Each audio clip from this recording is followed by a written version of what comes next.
ABP माझाच्या इम्पॅक्टची आहे, जिथे आजवर कधीच बस पोहोचली नव्हती त्या तिखाडी गावामध्ये रक्षाबंधनाच्या पूर्वसंध्येला एसटी बस पोहोचली। यावेळी गावातील महिलांनी आनंद व्यक्त करत एबीपी माझाच्या प्रयत्नांबद्दल मनापासून आभार मानले।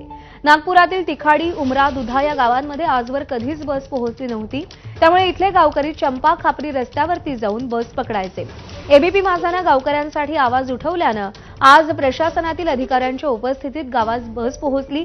रस्त्यावर एसटी धावत नसल्यामुळे डझनभर गावातील महिलांना एकतर कित्येक किलोमीटर पायी प्रवास करावा लागतोय किंवा स्वतःच्या सुरक्षिततेला धोक्यात घालून ट्रक चालकांसोबत ट्रकमध्ये बसून प्रवास करावा लागत असल्याचं सत्य एबीपी माझाने दाखवलं होतं। ट्रकनी प्रवास करावा लागत होतं। महिलांना पण कधी आम्हाला खूप भीती वाटायची ट्रकमध्ये बसताना, आणि खूप आता माझ्या गावामध्ये बस सेवा सुरू झाली। खूप खूप धन्यवाद मानते एबीपी माझ्या।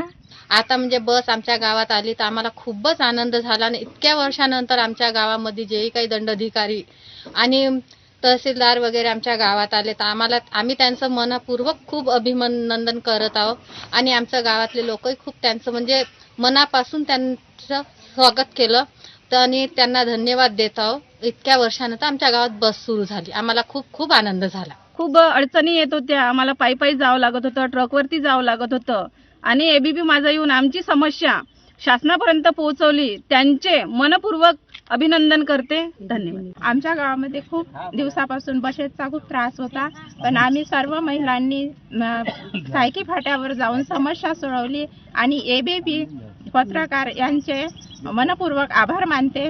आज या उमरा, दुधा, तिखारी, फुकेश्वर या गावांकरिता अनेक वर्षापासून पेंडिंग असलेली बस सेवा आज सुरळीत करण्यात आली, त्यामुळे मी सर्वांचंच मनपूर्वक आभार व्यक्त करते।